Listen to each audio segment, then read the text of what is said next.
guys, welcome back to my YouTube channel, and today we're gonna, as you know, I've been uploading a lot of short stories, and so now it's gonna get time to actually get to know a new book. So today, and I'm not gonna be revealing the reason why I'm covering the title, because I do not want you to know.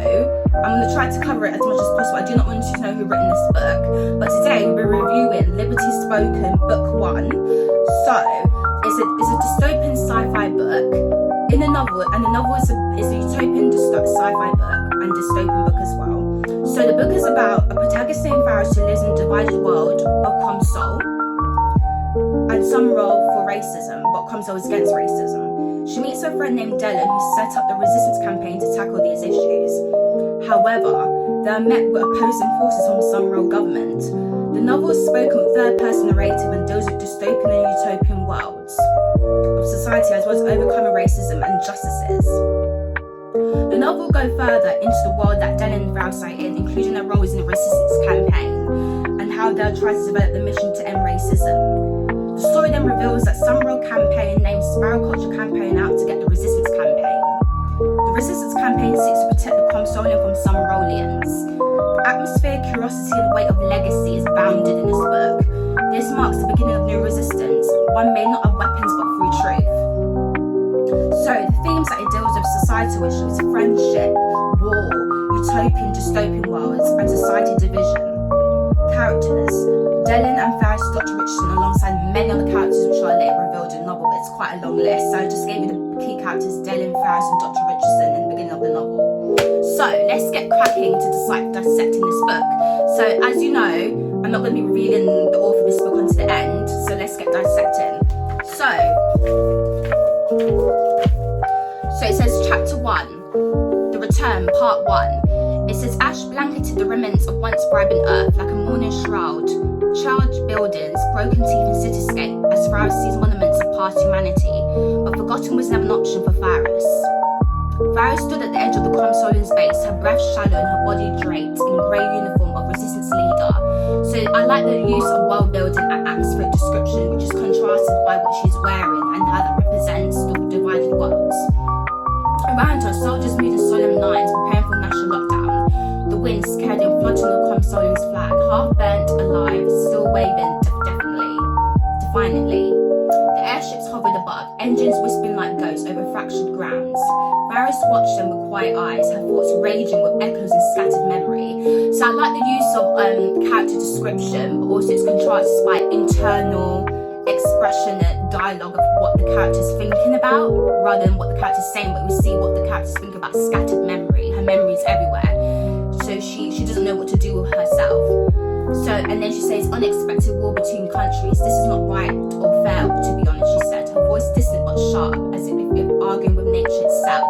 So let's just say, like, I like how the dialogue is connected to the whole beginning of the story and how it's about. So instantly we just get dived into the book and what it's about completely. So, part 2, as you read, it says light through the tunnel. It says laying fingers trace the surface of oak furniture, travelling to the greyness of the cloudless sky. This witness severe of unknown blown ancient pages scattered. He who stands among the ground, celestial sublime in his wonders. So I like the use of third person narration, but in the book it's not revealed in terms of who written it or who was narrating this book. You just instantly get a wave of some omniscient power watching over a dystopian world. So intoxicating voices of people, voided tunnels across internal streets transmit decoded messages across the land.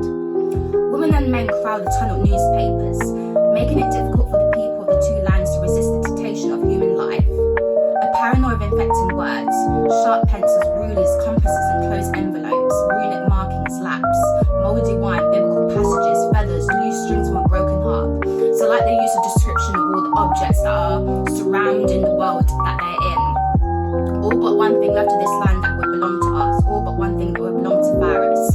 So there's a sense of sadness in how everything is ruined and how everything's decayed in this dystopian world, and how she wants it all back, but she can't have it all back. Around the corner of a river appears shower water and cerulean blood, casting a crescent moon illusion. So it's almost like very dark, a very dark symbolism between the crescent moon illusion and small children, so contrast between dark and innocence. Hands touches the water, in other hands are covered in contaminated blood and water. This leaves the watcher, which is omniscient power, to wander off this defiled wood of Quam's soul, a world of his own. The children are innocent in these waters, the games of chase will be played. A soft-spoken child with brown locks and big brown eyes put his feet in the grimy waters. Farah stands by the side of the lake signaling for the children to leave. So I like how Farah, she's a mature adult, but the innocence is shown for the children, how life still goes on for them despite they're living in this very broken, divided world. So as you read this novel, you do notice a lot of description, detailed, specific description about the world they're in, and that's very wonderfully portrayed in the novel, which I really love, and I enjoyed reading it. I felt like I just wanted to read each chapter, and that was the truth behind it all. When I was reading it, I just wanted to read each chapter because it just was wonderfully descriptive, and like I just was like to myself, I just want to read it. I don't want to go back. I don't want to like stay the chapter for the next day. It was like one chapter or 3 chapters a day. That's how I felt when reading the book, and the book is so wonderfully atmospheric and wonderfully descriptive and very, very wonderfully put together, and the world building is very good. The world building shows itself in ways that it's not like a typical dystopian book. Like when you just see cliched dystopian world building, it's very unique and it lights on societal issues, but in dystopian world. Excuse me.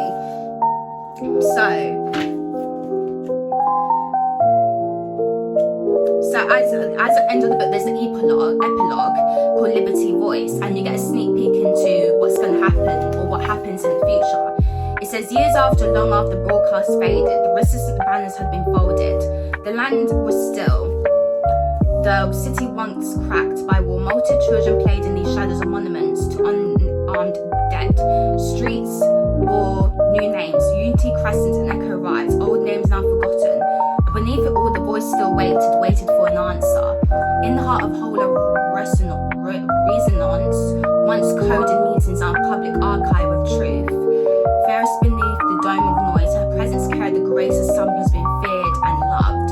So yet she's part of the resistance, her presence had showed fear of what's going to come, but a person who lived life, a person who understands the world around her, and the person who has a story to tell.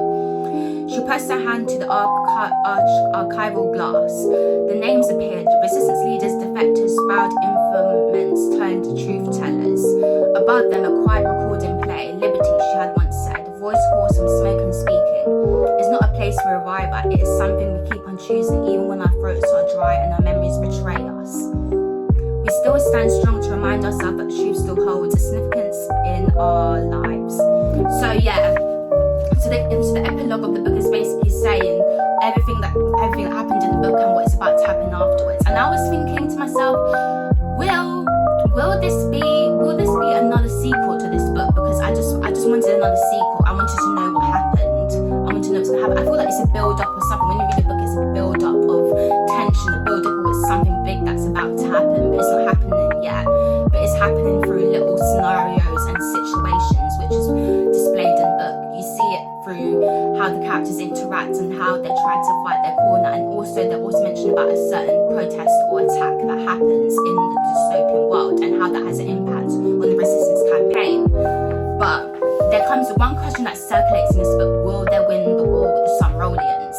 So this what led me to think, will there be a sequel to this book as well? So yeah. So the book did not just tell a story, it told a story of survival, memory and power in a divided world. So, and before I tell you who wrote this, I want to say this. Not every book earns your attention. This one reveals itself in ways which makes you want to know new information, which is really good. It reveals its ways in ways you want to know new information. Some books are not like this. Some books are just like you read it, but you're not really interested in the plot because it's not. Everyone has their own taste in books, but like you're not really interested in the plot depending on the writing style. I feel like because it's so descriptive, this book, it makes you read it, but you can see clearly the picture of what the story's about to create. So yeah, I really enjoyed reading this book, and I'm going to cover it again so you don't see. So yeah. Okay, so now for the big reveal. I'm going to reveal who's going to be, and I'm a bit nervous, but I'm just going to say it to be honest. But I'm going to reveal who written this book. So I'm going to cover it so you do not see. This book is Liberty Spoken Book 1, written by, I'm going to reveal it now, Jamelia White Akinbade, and the voice is the voice of mine, who written it. When reading this book, it shows that some books ends when you close them, but this one didn't. It opened doors of questions and intrigue about the world building in the novel. So yeah, I'm revealing it's me who written this book, and let's just say it was kind of a bit difficult reviewing my own book that I written, but I enjoyed reading it because it was my book and I understand the story and what it was about. So it was really easy for me to unravel it in some ways, and it wasn't that difficult for me. But I really enjoyed it, which was really good.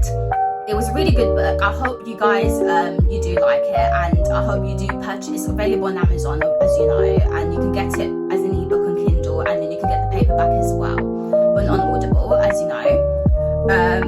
I really enjoyed reviewing this book. This book was really an eye-opener to what it's like to look at your book from audience perspective, a reader's perspective, and get a glimpse into how the world will see your book.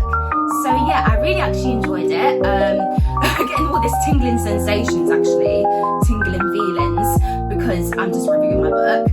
But I really enjoyed it. So yeah, that's all today for another video. And I just want to say, comment in the comments below, give a thumbs up, and see you next time for another book review on another book which I'll be doing. Bye!